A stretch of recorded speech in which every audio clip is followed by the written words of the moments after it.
So, of course, the main argument against is that it's undemocratic to have another vote. Clearly you don't think that. Why not? Well, I think it is perfectly democratic to hold another vote and really the first vote on what this deal represents. In my view, there can be nothing more democratic, in fact, than holding a vote of everyone in the country so that they can look at the deal the government have secured, or indeed perhaps no deal, and then can make their choice between either voting for the government's deal or indeed voting to stay in the European Union. And of course, I'm not alone in calling for this because, of course, we have very prominent Brexit supporters, like David Davis, for instance, who is on record saying that if a democracy can't change its mind, then it ceases to be a democracy. What about the practicalities of this? Because there's an emotional head of steam that, support for this is growing. But what is the mechanism that will actually bring this to Parliament and make it work? Because the government has said they're not going to go for it. Well, the practical mechanism for ensuring that we have a people's vote is for everyone around the country who can see that Brexit is turning into, frankly, a shambles, which is going to cost us dear, for them to put pressure on their Member of Parliament, because ultimately it will require 375 plus one members of Parliament to secure a majority in the Commons who want there to be a people's vote. Now, the circumstances in which this might arise is, for instance, if the Prime Minister comes back with no deal, then I think without a doubt in Parliament there's a majority who would say no, that's unacceptable, and then may feel that a people's vote is the right way out of that particular problem.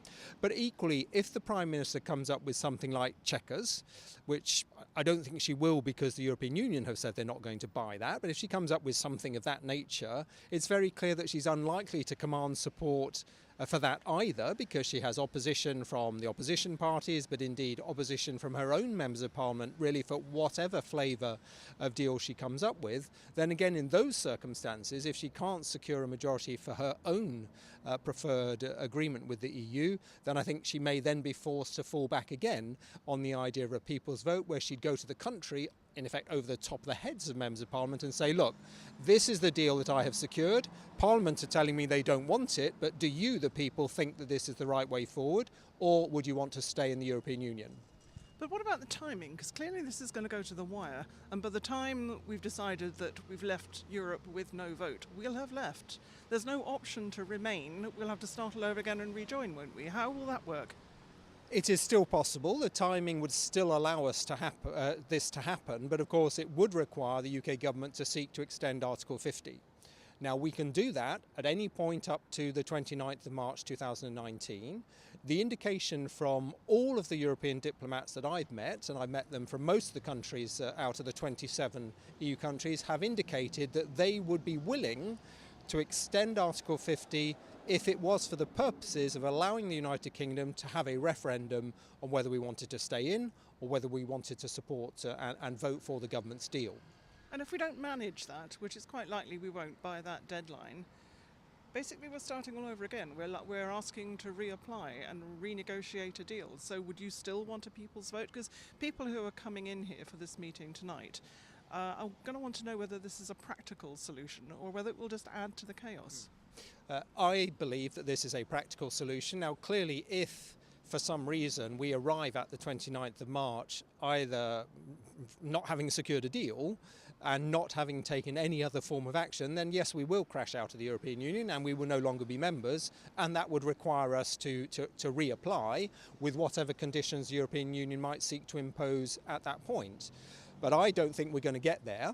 I think we have the opportunity, as I said, any time before the 29th of March to go to the European Union and say, look, we want to take this to the people. We want to either take the deal the government have secured to the people, or alternatively, if the government have secured no deal whatsoever, we want to take that to the people and give them the choice to choose either the government's deal or no deal, or to stay in the European Union. It is perfectly achievable. It just requires a majority of MPs in the House to agree to bring that forward. So in Chiswick we happen to have two MPs who are in favour of the people's vote. Can we just happily sit on our hands and watch what happens? No. First of all, there are, for instance, opportunities for people to contact, say, the leader of the Labour Party, wherever they live, even if he's not their Member of Parliament, because, of course, Jeremy Corbyn is critical to this. If he comes out firmly in favour of a people's vote, which he has failed to do so far, even after the Labour Party conference. And if he says, yes, we are backing a people's vote, then we've got the support of all of the Labour Party, bar 3 or 4 mavericks who've consistently voted with the government. But that would make a huge difference. Labour, Lib Democrats, SNP, a number of Conservative MPs, suddenly the dynamics change. But as long as Jeremy Corbyn is sitting on the fence, or perhaps some would think sitting slightly on the fence of leaving the European Union, on that side of the fence, then it's more challenging. But I think he can be dragged to the right position. Certainly that's where his party members want him to end up. That's where his members of parliament want him to end up. It only requires Jeremy to be decisive and decide that actually he should do what his members want, he should do what his MPs want, and what he knows or should know is best for the country economically, militarily, politically, diplomatically, any consideration you want to put forward. And of course there's a march coming up. Yes, nobody should forget that on the 20th of October there is a march in London, which we hope will be the biggest march so far in terms of the people's vote and finding a way out of the Brexit mess that we're in. So I'm encouraging everyone, take your friends, take your family, take your dog, take everyone to that event so that it can really hit the headlines, so that nobody can avoid the fact that there are a large number, hundreds of thousands of people who want to change that decision, who want to have a vote on the deal to secure an exit from Brexit.